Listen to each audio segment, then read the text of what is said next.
Immunisation programme जी, good morning. Universal immunisation programme जो था, इसका मेन उद्देश्य ये था कि मैक्सिमम टू मैक्सिमम पॉपुलेशन जो है उसको इम्यूनाइज किया जा सके, टीकाकरण जो है वो उनमें करवाया जा सके। और ऐसी जगहों पर जहाँ पे टीकाकरण नहीं हो पा रहा है और इन्फेक्शन या डिसीजेस की कंडीशन वहाँ पे ज्यादा है, उन एरियाओं में टीकाकरण की सुविधाएं उचित रूप से उन्हें इजीली अवेलेबल या प्रोवाइड करवाना, ये मेन उद्देश्य जो था यूनिवर्सल इम्यूनाइजेशन प्रोग्राम का, जिससे कि मैक्सिमम पॉपुलेशन जो है वो इम्यूनाइज हो चुके हैं। और महामारी के दौरान इन्फेक्शियस डिसीजेस से, जैसे इन्फ्लुएंजा हो गया, एमएमआर हो गए, ये सारे इन्फेक्शियस डिसीजेस जो होती है उनसे उनमें बचाव किया जा सके। ठीक है, ये मेन उद्देश्य जो था वो लिया गया है। इसके साथ ही इनका एक और टारगेट था कि किनको इन्वॉल्व करना है। जब भी कोई भी प्रोग्राम स्टार्ट करते हैं तो स्टार्ट करने से पहले सर्वे होता है, और सर्वे में grouping, age group wise categorization किया जाता है कि पहले देखेंगे कि पूरे पॉपुलेशन में से कौन से एज ग्रुप के लोग सबसे ज्यादा अफेक्टेड हो रहे हैं। तो इस ग्रुप में इम्यूनाइजेशन में देखा गया कि बच्चों को और गर्भवती महिलाओं को इस प्रोग्राम के अंतर्गत जो है कंप्लीट प्रोटेक्शन प्रोवाइड करने का एम और गोल जो था वो रखा गया। तो बच्चों का इम्यूनाइजेशन होना और गर्भवती जो महिलाएं थी प्रेगनेंसी के दौरान, उनका इम्यूनाइजेशन होना ज्यादा मैंडेटरी जो है वो किया गया है इस दौरान। ठीक है, और दूसरा ये था कि इम्यूनाइजेशन जो है वो फास्टर लेवल पे या तीव्र गति से सभी लोगों को इम्यूनाइजेशन जो है वो हो सके, ये उद्देश्य लेके गवर्नमेंट ने यूनिवर्सल इम्यूनाइजेशन प्रोग्राम जो था वो स्टार्ट किया। ठीक है, अब हम इसमें देखेंगे कि किन किन को कवर अप किया गया, किनको कवरेज प्रोवाइड किया गया। फुल कवरेज की अगर हम बात करें, कौन सी जगह पे और किस तरीके से इसकी रणनीति जो थी, स्ट्रैटेजी जो थी, गवर्नमेंट ने डिसाइड करी और प्लान करा। तो पहला था कि वर्ष में 2 चरणों में, 2 स्टेजेस में इम्यूनाइजेशन जो था उसको संपन्न करवाया गया। एक बार में पॉपुलेशन को कवर अप करना पॉसिबल नहीं था, तो 2 श्रेणियों में, पहली पॉपुलेशन वो जो पहली टाइम में इम्यूनाइजेशन उन लोगों को मिल गया। दूसरी चरण जो था, स्टेज जो थी, उसमें जो रिमेनिंग पॉपुलेशन थी जिनको इम्यूनाइजेशन नहीं हुआ, उनको रूल आउट कर उन्हें इम्यूनाइजेशन प्रोवाइड करवाना। फॉर एग्जाम्पल, पोलियो के ड्रॉप्स पिलाए जाते हैं, तो पोलियो ड्रॉप्स के लिए बूथ्स भी होते हैं जहां पर बच्चों को ले जाकर माँ बाप जो है वो पोलियो की ड्रॉप्स जो है पिलवा लेते हैं, या हॉस्पिटल सेटअप होते हैं वहां पे पिलवा लेते हैं। कई बार ऐसा होता है कि जिन समय में इम्यूनाइजेशन हो रहा है या पोलियो ड्रॉप्स पिलाए जा रहे हैं, किसी कारणवश अगर माँ बाप बूथों पे नहीं जा पा रहे हैं, तो आशा वर्कर्स जो होती है वो घर घर जाकर, आप लोगों ने देखा होगा जिनके घर में छोटे बच्चे हैं, घर घर जाकर वो सर्वे करती हैं, पूछते हैं आपके घर में कितने साल के बच्चे हैं, आपने पोलियो ड्रॉप पिलवा दिया है क्या, उंगलियों पे मार्किंग हुई है कि नहीं हुई है। वो देखने के बाद आपके घर के बाहर वो चौक से एक मार्किंग करते हैं। ये सब मैक्सिमम जिनके यहाँ छोटे बच्चे होंगे उन्हें पता होगा कि घर के बाहर दीवार पर वो चौक से मार्किंग करके जाते हैं कि पोलियो ड्रॉप लिया है या नहीं लिया। उसका उनका एक कोड लैंग्वेज होता है, वो मार्किंग वहां पे करते हैं, जिसके बेसिस पे वो काउंटिंग करते हैं कि कितने पॉपुलेशन जो है जिनको इम्यूनाइजेशन जो है वो मिल चुका है, और कितने नंबर ऑफ पॉपुलेशन जो है जिनको नहीं मिला। जिन्हें नहीं मिला होता है वो उसी दौरान अपने साथ जो है वो किट रखते हैं, कोल्ड चेन के थ्रू पोलियो ड्रॉप्स जो है उसका ओरल पोलियो ड्रॉप्स के बॉटल्स रखती हैं, और बच्चों को इमीडिएटली उसी दौरान जो है पोलियो ड्रॉप्स जो है वो पिला देते हैं। इससे ये होता है कि मैक्सिमम पॉपुलेशन जो है वो कवर अप हो जाती है, और जो नहीं हो पाए हैं, जो लोग नहीं थे घर पर, या जिनके यहाँ लॉक लगा था, या जिनके यहाँ बच्चे नहीं है, उनके यहाँ जो है वो मार्किंग करके जाते हैं कि यहाँ पर पोलियो वैक्सीन जो है वो नहीं मिला है। ठीक है, इससे वो अपना डेटा जो है वो सिस्टमैटिक तरीके से कलेक्ट कर लेते हैं। Right, clear. अब यहाँ 2 चरणों में जो है वैक्सीनेशन या टीकाकरण का कार्यक्रम जो है वो संपन्न किया जाता है, जिसमें 29 राज्य, स्टेट जो थे, केंद्र शासित प्रदेशों में 250 पूर्व चिन्हित, मतलब जो ऑलरेडी पहले जो जिनको सिलेक्ट किया गया है उनके जिले और शहरों को जो है वहां पर जो है वो ये प्रोग्राम जो है पहले आयोजित किया जाता है या कंडक्ट किया जाता है। ठीक है, गवर्नमेंट के द्वारा स्ट्रैटेजी प्लान की जाती है, जिसमें सबसे पहले जो 29 स्टेट और सेंट्रल स्टेट वाले जो गवर्नमेंट वाले जो जिले और राज्य जो हैं उनको वो लेते हैं, वहां पे पहले प्रोग्राम जो है वो स्टार्ट करवाते हैं, वहां पर जो है इम्यूनाइजेशन जो है प्रोग्राम पहले कंडक्ट करवाते हैं। उसके बाद जो रिमेनिंग होते हैं उनको फिर उसके बाद जो है उनको कवर अप किया जाता है, ठीक है। इस तरीके से बाइफर्गेशन कर कर पॉपुलेशन को सिमेट्रिकली डिवाइड कर कर प्रॉपरली इम्यूनाइजेशन जो है वो प्रोवाइड करने का काम जो है यूनिवर्सल इम्यूनाइजेशन प्रोग्राम में गवर्नमेंट जो है वो करती है। क्लियर। नेक्स्ट है टीकाकरण हेतु 313 जिलों को कम जोखिम, देखिए कैसे पॉपुलेशन को भी फर्दर कैसे डिवाइड करते हैं। ऐसी पॉपुलेशन जो सीवियरली अफेक्टेड हो रही है, जिनको इमीडिएट नीड है, ऐसी पॉपुलेशन जो कि माइल्ड नीडेड है, जिनमें कम इन्फेक्शन देखा जा रहा है, और ऐसी पॉपुलेशन जो कि मॉडरेट, ना कम ना ज्यादा, बीच की कैटेगरी में आ रहे हैं, उनको जो है इम्यूनाइजेशन के बेसिस पे कैटेगराइज किया जाता है। तो 3 लेवल पे यहाँ पे कैटेगराइजेशन जो है वो टीकाकरण के लिए किया गया है। तो 313 जिलों में कम जोखिम एरिया, ठीक है, जहाँ पे कम डेंजर जोन जो होते हैं उनको लिया। 152 जो थे वो मध्यम जोखिम या हम बोल सकते हैं मॉडरेटली डेंजरस एरिया जो थे वो, और 250 जो थे उचित जोखिम या हम बोल सकते हैं सीवियरली जोखिम वाले जो थे या सीवियरली डेंजरस एरियाज जो थे, उनको जो है उन जिलों को वर्गीकृत, डिवीजन जो है एरिया वाइज जो है वो डिवाइड कर कर इम्यूनाइजेशन शेड्यूल जो था वो प्लान किया गया, ठीक है।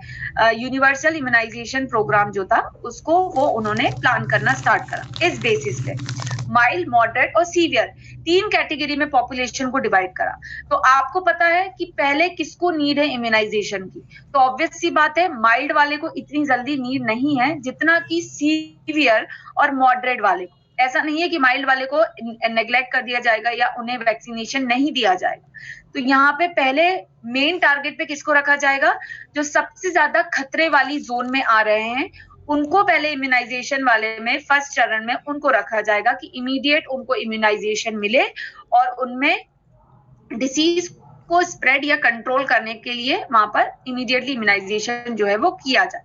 फिर मॉडरेट वालों को किया जाए, फिर माइल्ड वालों को किया जाए। इस बेसिस पे पूरी पॉपुलेशन को, पूरी जनसंख्या जो है उनको 3 पार्ट में जो है फर्दर डिवाइड किया गया, ठीक है। अब कुछ होते हैं जो कि माइग्रेटेड या माइग्रेशन वाले एरियाज होते हैं, क्षेत्र होते हैं, और दूर दराज के क्षेत्रों में उन लाभार्थियों को लक्षित किया जाएगा जो महामारी के दौरान टीके के खुराक से वंचित रह चुके हैं, ठीक है। अब यहाँ पे भी गवर्नमेंट का काम जो था वो खत्म नहीं हुआ। गवर्नमेंट ने पॉपुलेशन को 3 पार्ट में डिवाइड किया, साथ में ही ऐसे कुछ एरियाज थे, माइग्रेटेड एरियाज जो थे, जहां पर जैसे कुछ लोग माइग्रेशन वाले होते हैं, यहाँ कभी यहाँ पर हैं, कभी दूसरे जगह पे चले गए, कभी तीसरी जगह पे चले गए, जो माइग्रेशन करते हैं। और इस दौरान, महामारी के दौरान, जब उन्हें प्रॉपरली अगर टीकाकरण नहीं हुआ है तो ऐसे लोगों को सर्वे कर कर गवर्नमेंट उनको इम्यूनाइजेशन जो है वो प्रोवाइड करवाती। मतलब आप देखिए गवर्नमेंट जो है प्रोग्राम बना रही है तो सिर्फ सुपरफिशियल लेवल पे प्रोग्राम नहीं कंडक्ट कर रही, वो डीपर लेवल पे जाके भी कंडक्ट कर रही है। मतलब उन पॉपुलेशन को भी कवर करने की कोशिश कर रही है जिनका काम या जिनका रहने का जो तरीका है वो माइग्रेटरी तरीका है, ठीक है, माइग्रेशन वाला है, तो वो उनको भी अपने सर्वे में इंक्लूड करती है और उनको भी जो है इम्यूनाइजेशन प्रोवाइड करवाती है, जिससे कि फुल कवरेज जो है वो पॉपुलेशन को मिल सके। अगर वो माइग्रेशन वालों को नेग्लेक्ट कर देंगे या माइल्ड वाले केसेस को नेग्लेक्ट कर देंगे तो क्या गवर्नमेंट फुल कवरेज पॉपुलेशन को दे पाएगी इम्यूनाइजेशन का? तो नहीं, यहाँ पे कहीं ना कहीं कोई होस्ट और कैरियर जो है इन्फेक्शन का वो रहेगा और वो डिसीज या इन्फेक्शन को कैरी फॉरवर्ड करने का काम करेंगे। तो इसीलिए गवर्नमेंट ने पूरे पॉपुलेशन को कवर अप करने के लिए हर वो व्यक्ति जो उस जगह पे रह रहा है या माइग्रेट करके अपने काम की वजह से दूसरे शहर में जा रहा है, वहां उनको भी जो है वो कवरेज प्रोवाइड करवाई जा रही है, ठीक है। अब इम्पोर्टेंस की हम बात करते हैं। कवरेज आप लोगों को समझ में आ गया कि क्या क्या पॉपुलेशन को किस तरीके से कवरेज दिया जाएगा? जी मैम। जी मैम। ठीक है जी। अब हम आते हैं इम्पोर्टेंस या महत्वता के ऊपर कि क्या इम्पोर्टेंस है, क्या यूटिलिटी है यूनिवर्सल इम्यूनाइजेशन प्रोग्राम की। तो सबसे पहला कि इनका जो मेन लक्ष्य या उद्देश्य जो है वो ये है कि मैक्सिमम पॉपुलेशन को जल्दी से जल्दी इम्यूनाइजेशन जो है वो प्रोवाइड करवाया जा सके और इजीली अवेलेबल करवाया जा सके उनको। सब्सटेंशियल डेवलपमेंटल गोल, कांस्टेंट जो है उनको इम्यूनाइजेशन का शेड्यूल जो है वो उनके पास इजीली पहुंच सके, ये उद्देश्य लेके, ये उसकी गोल लेके गवर्नमेंट जो है इस प्रोग्राम को अभी तक रन कर रही है। ठीक है, क्लियर। आगे हम लोग चलते हैं इसमें कि और क्या क्या आ सकता है इसमें। प्रारंभ या शुभारंभ इसका कब किया गया है, शुरुआत कब की गई टीकाकरण प्रोग्राम की।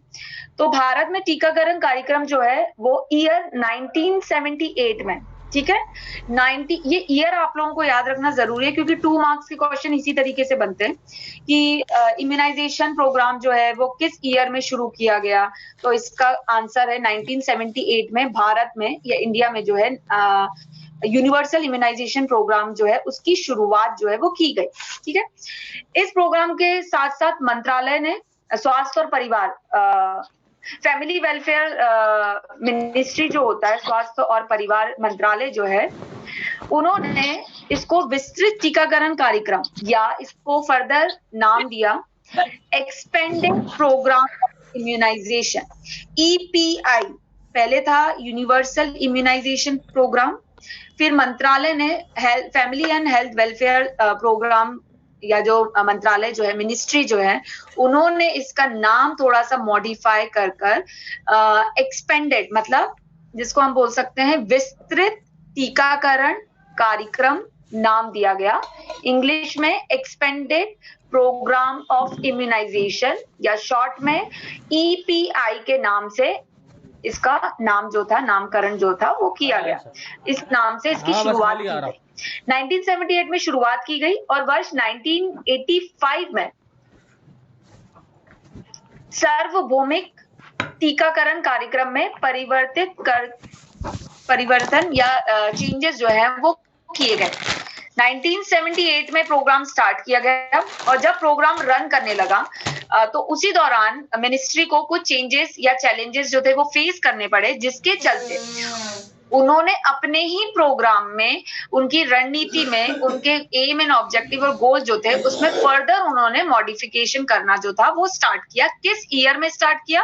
तो 1985 में उन्होंने मॉडिफिकेशन जो था वो करना स्टार्ट करा। ठीक है, अब उद्देश्य की हम बात करते हैं। जब मॉडिफिकेशन आया तो कुछ और उद्देश्य उनके दिमाग में आए होंगे गवर्नमेंट के।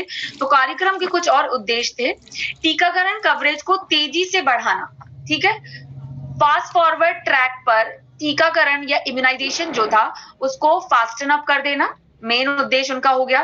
दूसरा, सेवाओं की गुणवत्ताओं में सुधार लेकर आना, मतलब पहले जब 1978 में इम्यूनाइजेशन जो हो रहा था उसमें उन्होंने क्वालिटी को और इम्प्रूव करने की बात करी कि क्वालिटी वाइज इम्यूनाइजेशन को और अच्छा बेहतर जो है वो किया जा सके या किया जाना चाहिए। तो ये उद्देश्य लेके भी उन्होंने फर्दर अपने गोल्स में, ऑब्जेक्टिव्स में मॉडिफिकेशन किया।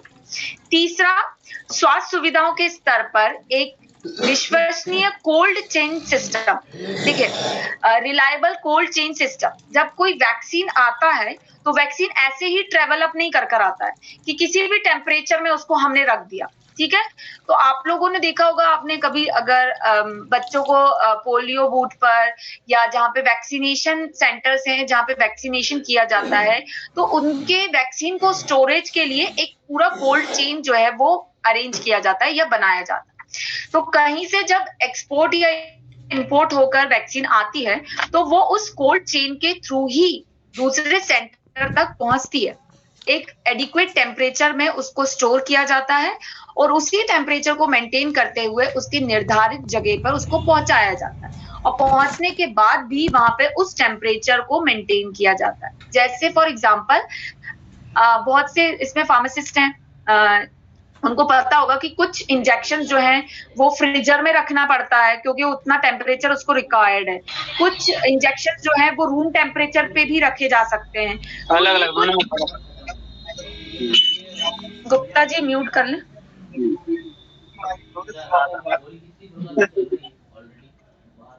ठीक है। तो इस तरीके से cold chain system, reliable cold chain system, जिसमें ये देखा जा सके कि वैक्सीन जो आ रहे हैं वो थ्रू प्रॉपर चैनल आ रहे हैं। ये नहीं है कि टेम्परेचर में ऊपर नीचे किया गया, तो टेम्परेचर में जब वेरिएशन आएगा तो क्वालिटी ऑफ वैक्सीन जो है वो भी चेंज हो जाएगी या ऑल्टर होना स्टार्ट हो जाएगी। तो गवर्नमेंट ने इस पे भी ध्यान दिया कि किस चैनल के थ्रू कोल्ड चेन चैनल जो है वो प्रॉपरली मेंटेन हो रहा है या नहीं हो रहा है। ठीक है। इसके अलावा टीकाकरण कार्यक्रम के प्रदर्शन की निगरानी हेतु जिलेवार प्रणाली की स्थापना, जिले लेवल पर, डिस्ट्रिक्ट लेवल पर इसके ऑब्जर्वेशन, एक मिनट होल्ड करिएगा।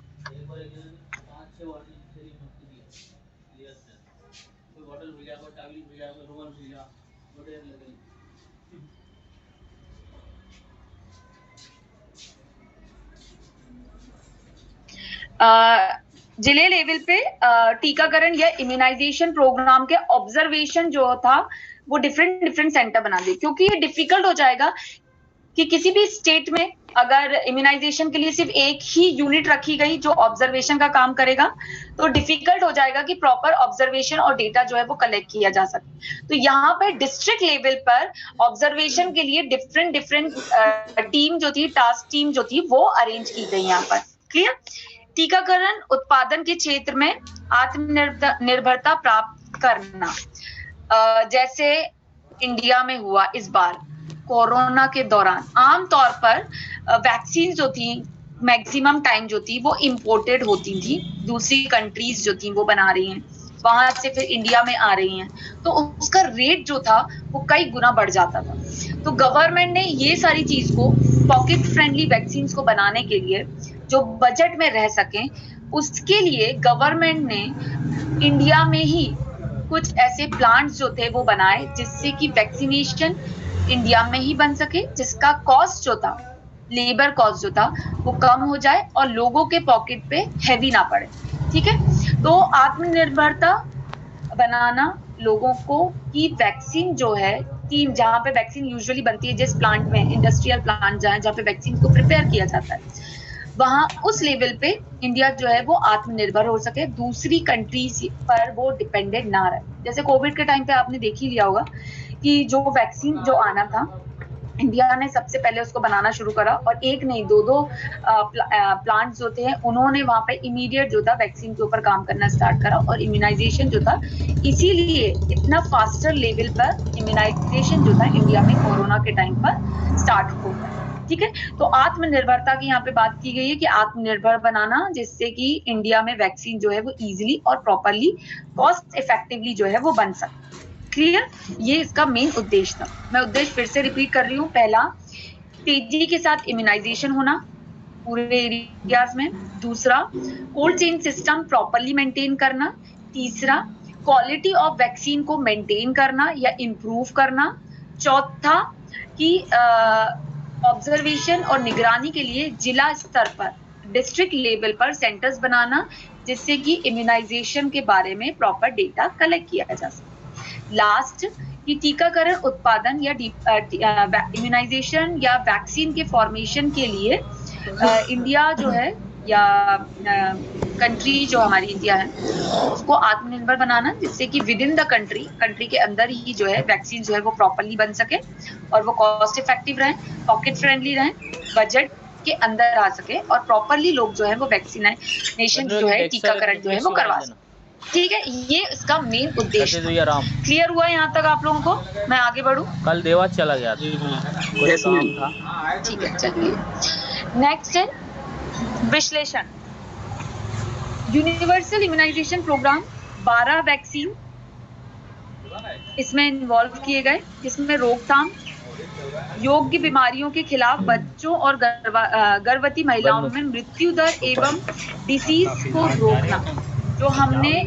जो जो सारे प्रोग्राम का मोटिव होता है, कितने भी प्रोग्राम हमने पढ़े हैं, फैमिली वेलफेयर प्रोग्राम भी हमने पढ़ा, उसका मेन ऑब्जेक्टिव ये था कि प्रेग्नेंट लेडी और जो बच्चे हैं उनको पूरा कवरेज जो है वो प्रोवाइड करवाना और डेथ रेट जो है बच्चों की और गर्भवती महिलाओं की डेथ रेट जो है वो रिड्यूस करना। कई बार ये होता था कि प्रॉपर इम्यूनाइजेशन नहीं होने के कारण प्रेगनेंसी के दौरान लेडी जो है वो टिटनस से सफर करती थी, टिटनस टॉक्साइड, टिटनिक इन्फेक्शन जो होता था उससे, और वो कैरी फॉरवर्ड हो जाता था बच्चों में, और कई बार माता और बच्चे दोनों की जो थी वो ऑन द स्पॉट डेथ हो जाती थी टिटनिक इन्फेक्शन, क्लोस्ट्रीडियम टिटेनाई बैक्टीरिया होता था, उसके इन्फेक्शन की वजह से डेथ हो जाती। तो इम्यूनाइजेशन होने से डेथ रेट जो था वो कम होना स्टार्ट हुआ, बच्चों का सर्वाइवल बढ़ा और माँ जो थी उनका भी सर्वाइवल जो था वो इम्प्रूव हो गया और बढ़, ठीक है। तो इसका मेन उद्देश्य है कि डेथ रेट जो है और डिसीज के रेट जो है उनको रिड्यूस करना प्रेग्नेंट लेडी में, और बच्चों के अंदर उनका लेवल जो था वो रिड्यूस करना। और यूनिवर्सल इम्यूनाइजेशन प्रोग्राम में 12 वैक्सीन, आमतौर पर जो कॉमन जो थी वो 12 वैक्सीनों को इन्होंने इंक्लूड करा। अब वो 12 वैक्सीन कौन सी थी वो हम लास्ट में पढ़ेंगे। फिर इसके बाद है कि ये ऑब्जर्व किया गया गवर्नमेंट के द्वारा कि टीकाकरण जो था उसका जो फास्ट फॉरवर्ड ट्रैक पे जो काम होना चाहिए था वो थोड़ा सा स्लो डाउन चल रहा था। तो 2009 और से लेकर 2013 में मध्य प्रतिवर्ष 1% की दर से बढ़ोतरी जो थी इम्यूनाइजेशन में हुई, जो डेटा कलेक्ट होकर आया।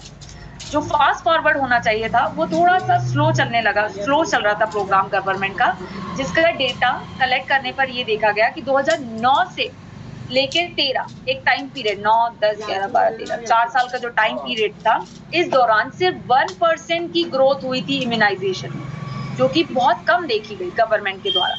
तो इसीलिए टीकाकरण कवरेज को तेजी में लाने के लिए गवर्नमेंट ने 2015 वर्ष में या 2015 के ईयर में पूर्व टीकाकरण कवरेज को 90% तक बढ़ाने के उद्देश्य से मिशन में एक और मिशन ऐड कर दिया जिसका नाम था मिशन इंद्रधनुष, ठीक है।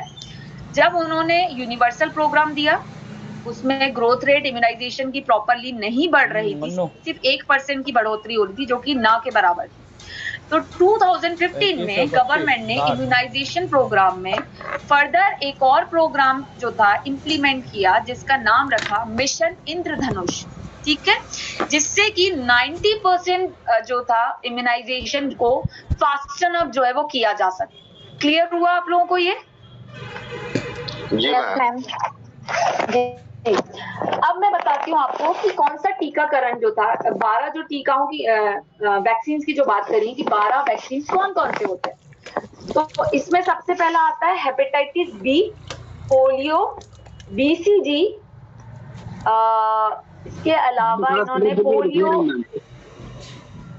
हुसैन जी म्यूट कर लें आप, ठीक है।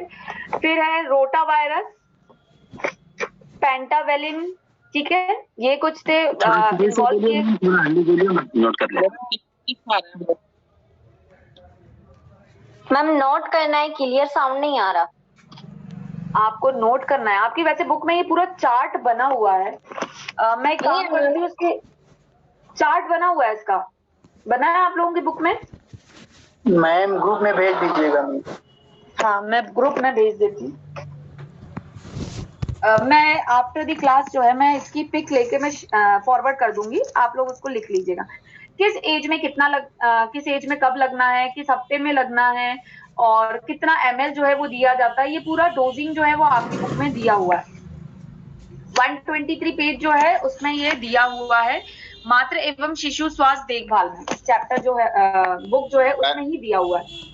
मैडम जी हमारी बुक पुरानी है जी, उसमें नहीं है। कोई बात नहीं, कोई बात नहीं, हम शेयर कर देंगे जिनके पास कर देंगे,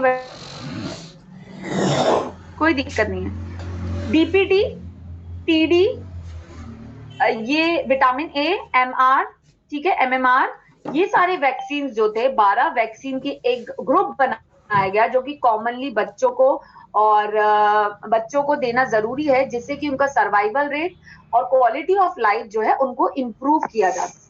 अब हेपेटाइटिस बी जो है कब दिया जाता है? जन्म के तुरंत बाद, जैसे कि बीसीजी वैक्सीन जो है वो 0 डे पे दिया जाता है, या हम बोल सकते हैं 0 वीक में, विद इन 1 वीक के अंदर जो है वो दे देना चाहिए बॉर्न होने के बाद। तो उसी तरीके से हेपेटाइटिस जो है वो जन्म के तुरंत बाद जो है वो देना जरूरी है। पोलियो जन्म के तुरंत बाद जो है पोलियो की ड्रॉप्स जो है वो दी जाती है। बीसीजी वो भी आप लोगों को पता है कि 0 डे या हम बोल सकते हैं 0 वीक की बात करते हैं, या जन्म के तुरंत बाद जो है बीसीजी देना जरूरी है। तो जन्म के तुरंत बाद में कौन कौन से वैक्सीन आते हैं? हेपेटाइटिस बी आता है, पोलियो आता है और बीसीजी आता है जन्म के तुरंत बाद। ये 0 वीक वाले हैं या 0 डे वाले हैं, ठीक है, क्लियर? ये याद रहेगा कि 0 डे पे हमें कौन से देना है? 3 वैक्सीन देना है, hepatitis B, BCG and polio, clear? फिर नेक्स्ट आता है मैम एग्जाम में अगर ये तीनों ऑप्शन आएंगे तो फिर क्लिक किसे करना है? कैसे कोई देगा तीनों ऑप्शन आपको? क्योंकि बनाने वाला भी तो पढ़ा ही लिखा होगा ना, जब उसको भी पता होगा कि जन्म के तुरंत बाद ये 3 वैक्सीन लगते ही लगते हैं, तो वो ऑप्शन में ये रखेंगे ही नहीं। उपयुक्त सभी भी आ सकता है। हाँ, तो ऑप्शन रखेंगे नहीं। अगर ऑप्शन रखा है तो ऑल ऑफ द अबव हो सकता है, या तो फिर ऑप्शन में वो कोई एक ऑप्शन रखेंगे जो बर्थ के इमीडिएटली बाद लगना है, क्योंकि पेपर बनाने वाला भी आप ही की फील्ड के होंगे, पढ़े लिखे हैं, तो हम ऐसे नहीं बोल सकते कि कुछ भी रैंडमली क्वेश्चन वो आपको दे देंगे, ठीक है? ऐसा नहीं हुआ है मैडम, अभी सेशनल वाले एग्जाम में कंफ्यूजन क्वेश्चन था कि जन्म के तुरंत बाद कौन सा वैक्सीन लगता है, हेपेटाइटिस बी, पोलियो, बीसीजी या इसमें से कोई नहीं। अब इसमें से क्या लगाना चाहिए? अब देखिए ये हो सकता है जी वैक्सीन ना, तो कौन सा लगना चाहिए, किस तरीके का क्वेश्चन था पहले आप ये बताएं। पढ़ के क्वेश्चन बताता हूँ मैडम। हाँ बताएं।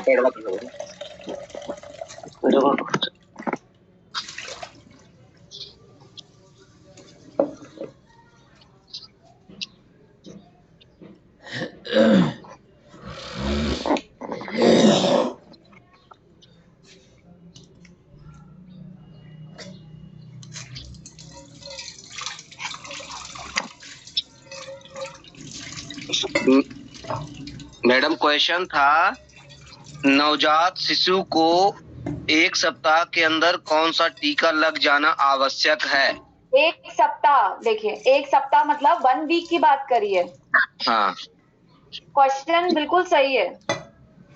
और इसमें ऑप्शन दिया हुआ है बीसीजी, टिटनेस, डीपीटी और पोलियो।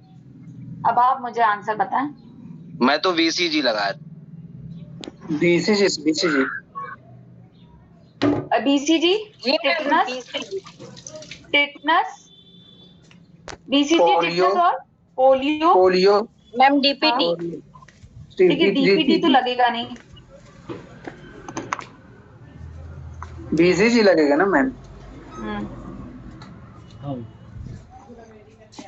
देखिए जन्म के तुरंत बाद अथवा जन्म के 24 घंटे के अंदर हेपेटाइटिस बी, अब मैं थोड़ा सा और डिस्क्रिप्शन दे देती हूँ आपको। जन्म के तुरंत बाद और 24 घंटे का जो टाइम पीरियड होता है उसमें हेपेटाइटिस बी का वैक्सीन लगना है। दूसरा, जन्म के तुरंत बाद अगर नहीं लग पा रहा है अथवा जन्म के 15 दिन के भीतर विद इन 15 डेज कौन सा होना चाहिए? ड्रॉप जो देते हैं ओरल पोलियो वैक्सीन, ठीक है, पोलियो ड्रॉप जो थी वो पिलाई जाएंगी। और जन्म के तुरंत बाद तथा जन्म के से 1 वर्ष के भीतर, तुरंत बाद तो देना ही है, उसके साथ साथ बर्थ होने के 1 साल के अंदर जो है बीसीजी का वैक्सीन जो है लगना अनिवार्य है, ठीक है। उसमें हेपेटाइटिस बी का ऑप्शन नहीं था, नहीं तो हेपेटाइटिस बी जो था वो टिक हो जाता आपका, ठीक है। ऑप्शन टीटी है, टिटनस नहीं दिया जाता है, बीसीजी है, पोलियो है और डीपीटी है।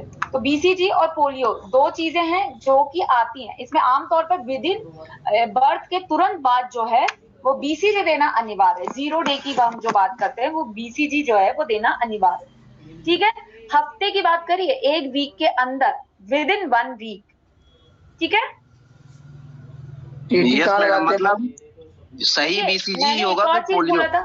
बीसीजी है इसका आंसर। देखिए क्या था, टीटी कहाँ लगाती मैम? टीटी तुरंत जी, टीटी कहाँ लगाते? टिटनेस नहीं, टिटनेस तो लगेगा नहीं ना, बच्चे को नहीं लगेगा अभी। अच्छा मैम, वो ऑलरेडी मैम सबसे पहला टीका कौन सा लगता है जन्म के तुरंत बाद? तुरंत बाद जो लगता है वो लगता है बीसीजी का। देखिए बीसीजी का मतलब है या तो बर्थ के तुरंत बाद या 1 हफ्ते के अंदर बीसीजी लग जाना चाहिए।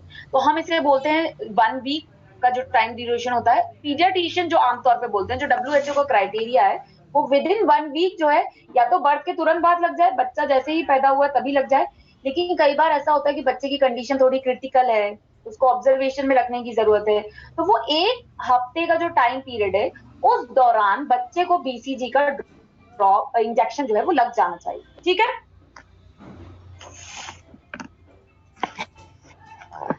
फिर है 6 वीक।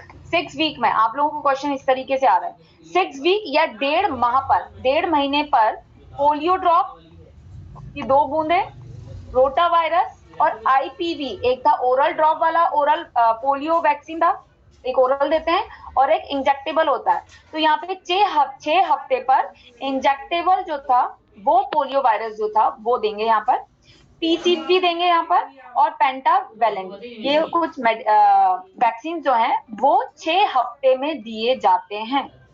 कितने हफ्ते में? 6 हफ्ते में। ठीक है, फिर आता है 10वें हफ्ते में। कौन से मैडम जी?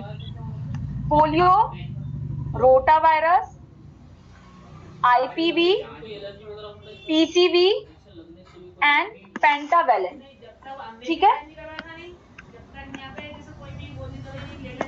मैं आपको एक काम करती हूँ, इसकी मैं पिक भेज ही देती हूँ आपको, आप लोग लिख लीजिए।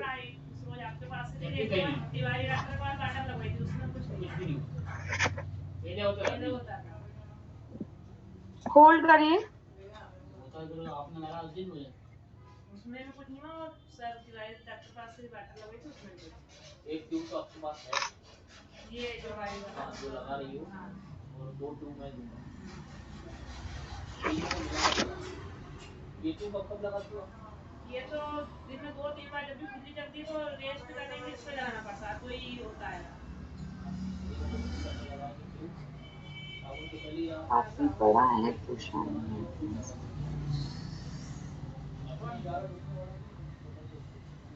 पर ये होने वाली नहीं है, बताओ ये खुजली अच्छी होगी कि नहीं? ये होगी, लेकिन ये बीमारी मैं आपको वीक्स वाला और ड्रॉप वाला शेयर कर देती हूँ।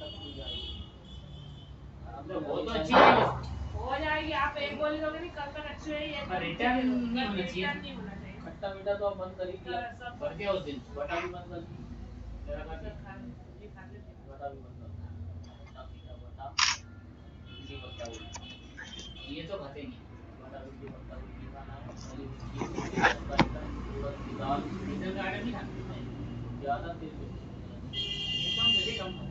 तेल तो मैं पूछा मैं कौन सा सब बोला और सनफ्लावर मतलब किया थोड़ा लिमिट से ज्यादा, वो तो वैसे ही बहुत लिमिटेड कम तेल की मात्रा खाने पीने में परहेज जैसा करेंगे, बाशियों में तुमको ना खाने वशिष्ठ जी को मैंने शेयर किया है।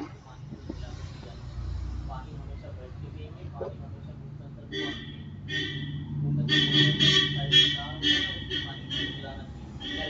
वो आप लोगों के साथ शेयर कर देंगे। जी मैम, मिल गया मैम। ठीक है। तो उसमें आपको वीक्स के अकॉर्डिंगली है, क्योंकि 2 मार्क्स में क्वेश्चन आपको वीक्स के अकॉर्डिंगली ही पूछे जाएंगे कि किस हफ्ते में कौन सा वैक्सीन लगता है। ठीक है, 10वें हफ्ते में कौन सा वैक्सीन लगा जाएगा, 14वें हफ्ते में कौन सा लगेगा, 9वें माह में कौन सा लगेगा, 16 से 24 मंथ में कौन सा वैक्सीन लगेगा। तो ये आपको एज इट इज मैं बोलूंगी याद करना जरूरी है, रट लीजिए आप इसको, क्योंकि इसमें कोई हेर फेर नहीं की जा सकती कि इसमें नहीं लगा तो दूसरे माह में लगवा लिया, नहीं। ये इसी माह का जो एक रेंज दिया गया है ना मंथ का, वो आपको याद रहना चाहिए कि किस महीने में बच्चे को कौन सा वैक्सीन जो है वो लगना है अप टू 5 ईयर्स तक। गवर्नमेंट सप्लाई होता है ना मैम? हाँ जी, ये बीसीजी वगैरह गवर्नमेंट मिलता है, प्राइवेट नहीं मिलता ना मैम? प्राइवेट भी मिलता है, मिलता है मैम? बिल्कुल मिलता है।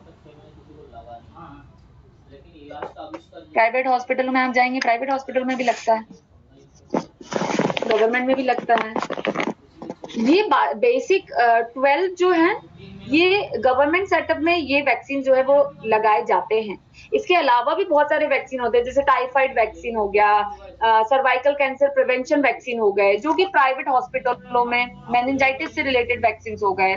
जो एक्स्ट्रा कुछ वैक्सीन हैं वो प्राइवेट संस्थाओं में व्यक्ति के चॉइस पर लगाए जाते हैं। अदरवाइज ये यूनिवर्सल वैक्सीन हैं जो कि लगना ही लगना है। ठीक है, ये गवर्नमेंट सेटअप, प्राइवेट सेटअप में आशा वर्कर जो होती हैं वो भी लगाती हैं, लगवाती, लेकर आती हैं, लगाती हैं, वो आंगनबाड़ियों में भी लगता है ये, तो ये लगेगा ही लगेगा, क्योंकि गवर्नमेंट के प्रोग्राम में ये 12 वैक्सीन हैं, इसीलिए लगेंगे।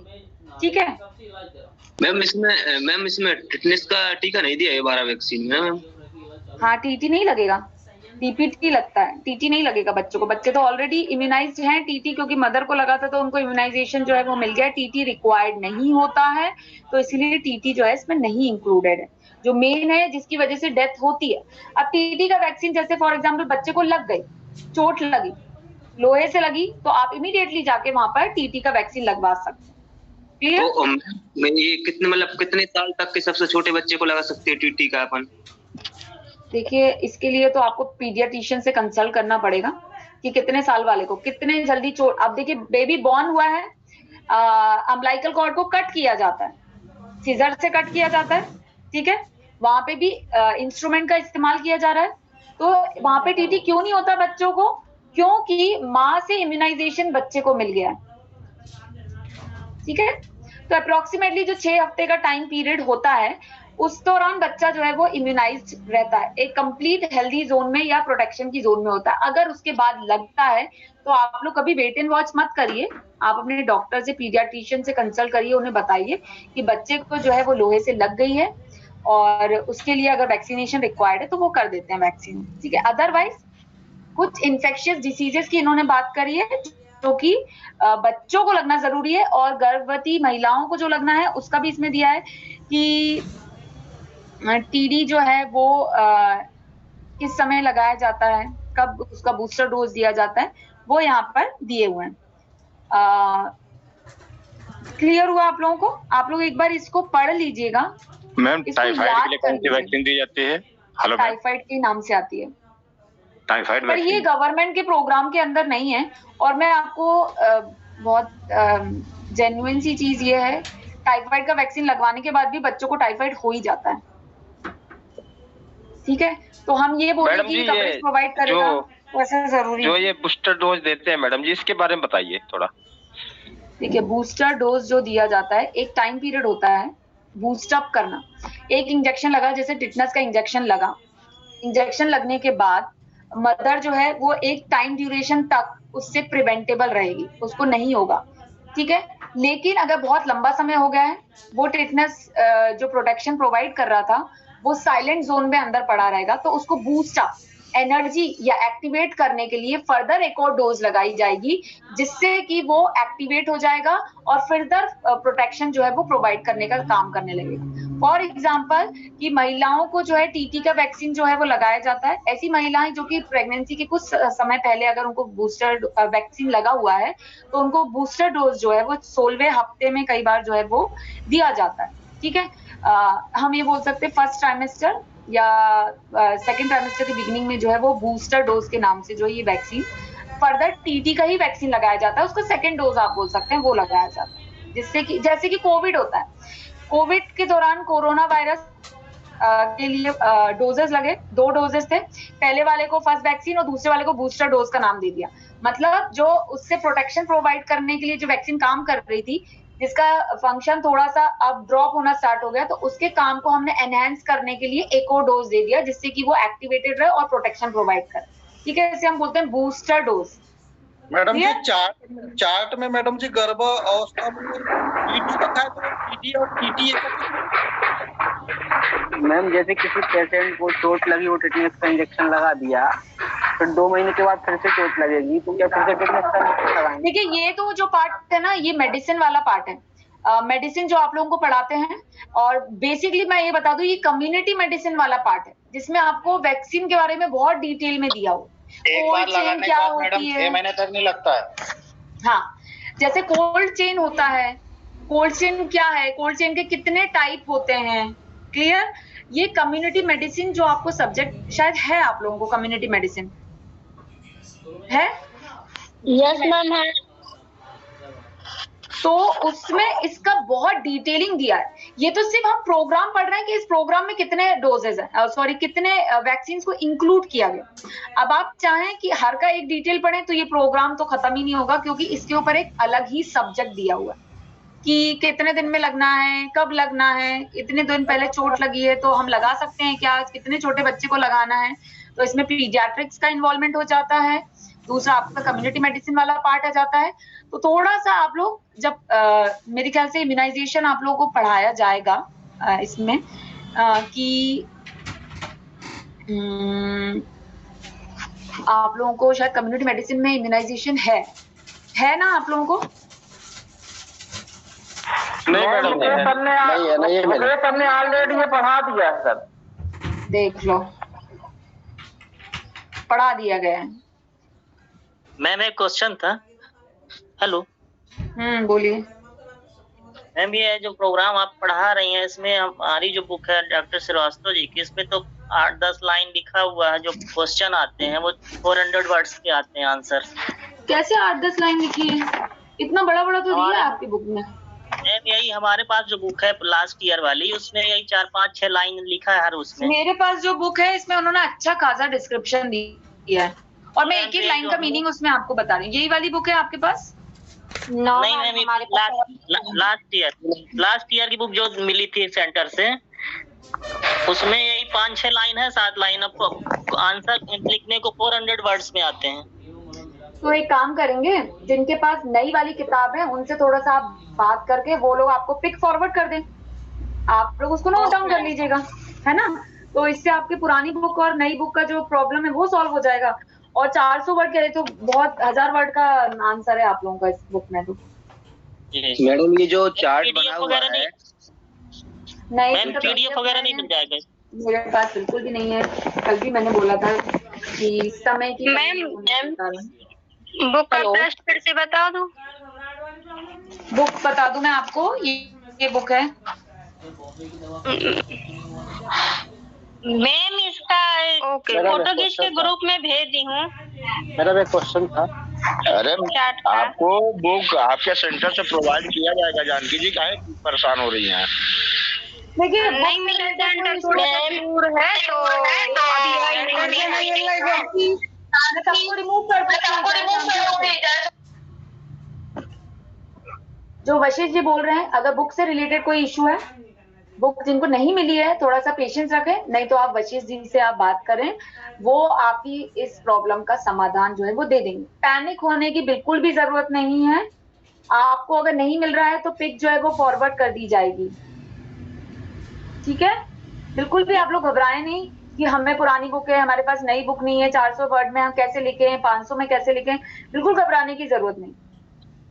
मैडम ये जो चार्ट में टीटी और टीडी दोनों सेम है क्या कि अलग अलग है? जैसे 10 वर्ष पर टीडी लिखा हुआ है, सब जगह टीडी ही लिखा हुआ है। तो जैसे आपने बात करी उन्होंने, टिटनेस टॉक्साइड न होता, टीटी होता है ना मैडम? टीडी होता है, हाँ हाँ सब में टीटी हो सकता है। मेरे को कंफर्म करना पड़ेगा कि कहीं टाइपिंग मिस्टेक तो नहीं है, टीटी ही होता है जी। मैं भी हेलो टीडी लगता है, डिप्थीरिया भी होता है शायद। हाँ बिल्कुल, एक second ma'am, rota virus oral पूछते हैं, खुद ही आंसर दे देते हैं। तो ये सुनिए, सॉरी मैम। नहीं काजल जी आपके लिए नहीं बोल रहे हैं, बिल्कुल सही बोल रहे हैं। एक होता है DPT होता है, डिप्थीरिया, पर्ट्यूसिन और टेटनस, जो ये वैक्सीन कॉम्बिनेशन में कुछ वैक्सीन आते हैं, ठीक है। तो उसमें कुछ वैक्सीन के डबल कॉम्बिनेशन वाले होते हैं, कुछ वैक्सीन सिंगल होते हैं, कुछ वैक्सीन में ट्रिपल कॉम्बिनेशन होते हैं, और कुछ वैक्सीन 4-4, 5-5 वैक्सीन का एक कॉम्बिनेशन या पैकेज होता है जिसमें सिर्फ एक वैक्सीन लगता है और काम फुल कवरेज प्रोवाइड करता है। इसी तरीके से टीटी होता है, और डिप्थीरिया जो होता है, टिटनस टॉक्साइड और डिप्थीरियम जो का नाम से जो होता है, उसका एक कंबाइंड डोजिंग जो है वो बनाकर गवर्नमेंट ने देना स्टार्ट करा, ठीक है। ये हो सकता है जो काजल जी ने बोला, बिल्कुल सही बोला कि थैंक यू मैम। है ना। मैम ये क्वेश्चन मेरा भी है। बोले मैम जैसे कि टीके पहले, यस मैम जैसे किसी को टीका नहीं लगा है, वो बड़ा हो गया है, तो इसे हम कैसे जानेंगे इसको बचपन में टीके लगे हैं कि नहीं लगे हैं, मतलब वो क्या बीमार रहेगा, टीके कितने साइड इफेक्ट है, मैं जानना चाह रही हूँ। देखिए, पहला तो सबसे अच्छा टीकाकरण जब भी होता है उसका एक मैनुअल, एक कार्ड जो है वो दिया जाता है, ठीक है मैम पहले तो नहीं होते थे ना ये कार्ड, नहीं इतना नहीं हो रहा था पहले, तो उनके माँ बाप से पूछा जाएगा कि वैक्सीनेशन हुआ है या नहीं हुआ है। ओके मैम, तो अगर हम नहीं जैसे हमको अगर जानना है कि इसको टीके लगे हैं कि नहीं लगे, तो हम देखिए, बीसीजी का वैक्सीन जो होता है उसका निशान यहाँ पे बनता है, बच्चों में बनता है, जिनको लगता था, या आपने बड़ों बुजुर्गों से सुना होगा कि यहाँ पे टीका लगा था जिसकी वजह से हाथ पे जो है वो निशान बन गया है। तो देखिए, इन्फ्लुएंजा होता है, इन्फ्लुएंजानम नाम की एक वैक्सीन आती है। अगर वो नहीं हुआ है तो कई बार बच्चे जो है उनको बार बार सर्दी जुकाम होना, बार बार बुखार आ जाना, ये वाली प्रॉब्लम हो सकती है उनमें। कई बार बच्चों के गलसूए जो है वो बहुत ज्यादा सूजने लग जाते हैं, तो डीपीटी का वैक्सीन कई बार हिस्ट्री जब डॉक्टर लेते हैं तो हमें पता चल जाता है कि नहीं लगा है, जिसकी वजह से उनको बार बार जो है ये इन्फेक्शन हो रहा है। हो सकता है कि इनके वजह से बच्चा जो है वो बीमार रहे, ना लगने की वजह से। और कई बार ऐसा भी होता है कि जिनको कोई वैक्सीनेशन नहीं हुआ है वो बिल्कुल फिट एंड फाइन है, तो हम ये बोलें कि वैक्सीन की वजह से, वैक्सीनेशन होने की वजह से वो बीमार नहीं होंगे, तो ऐसा नहीं है। दोनों चीजें देखने को मिल रही हैं, दोनों चीजें हैं, अभी भी हैं, ठीक है। तो हम किसी चीज के बेस पे नहीं बोल सकते हैं कि वैक्सीनेशन हुआ है तो बच्चा बिल्कुल हेल्दी रहेगा। वैसे मेरा टाइम ओवर हो गया, मैं लास्ट क्वेश्चन ले रही हूँ मूलचंद जी का। बिल्कुल। मैडम फर्स्ट ट्राइमेस्टर में फिटनेस का डोज प्रेगनेंसी लेडीज को लगता है, उसके बाद सेकेंड ट्राइमेस्टर 22 वीक में सेकेंड डोज लगता है, तो ये एक 1.5 महीने के गैप में क्यों लगा देते हैं? नहीं, पहले लगाने से पहले जो है वो यहाँ पर कंफर्म किया जाएगा कि लेडी ऑलरेडी इम्यूनाइज्ड है। अगर इम्यूनाइज्ड है तो फिर बूस्टर डोज जो है वो लगाया जाता है प्रेगनेंसी के दौरान, जो वीक इतना सेकंड ट्राइमेस्टर, क्योंकि सेकंड ट्राइमेस्टर के एंड में या थर्ड ट्राइमेस्टर के बिगिनिंग में जो है वो नेक्स्ट डोज लगाया जाता है। फर्स्ट ट्राइमेस्टर में लगता है, फिर एक लास्ट ट्राइमेस्टर के बिगिनिंग में लगाया जाता है, लास्ट ट्राइमेस्टर में लगाया जाता है, इतने जल्दी नहीं लगाया जाता, ठीक है। तो फिर टाइम ड्यूरेशन लास्ट ट्राइमेस्टर में जो लगता है दैट इज बूस्टर डोज, क्योंकि लेडी जो है वो डिलीवर्ड आउट करने वाली है, तो बूस्टर डोज लगा के उसको एक्टिवेट कर दिया जाता है जिससे कि बच्चा और माँ दोनों ही स्वस्थ रहें, ठीक है। Okay, thank you. जी, अब मैं सेशन यही एंड कर रही हूँ। अब हम आफ्टर दिवाली जो है वो इसको हम कंप्लीट करेंगे, तो जब तक आप लोग इम्यूनाइजेशन प्रोग्राम जो है वो पढ़ के रखिएगा, ठीक है। Okay ma'am, thank you ma'am. Madam 3-4 दिन की छुट्टी कितने दिन रहेगी? तुम्हारा भी छुट्टी?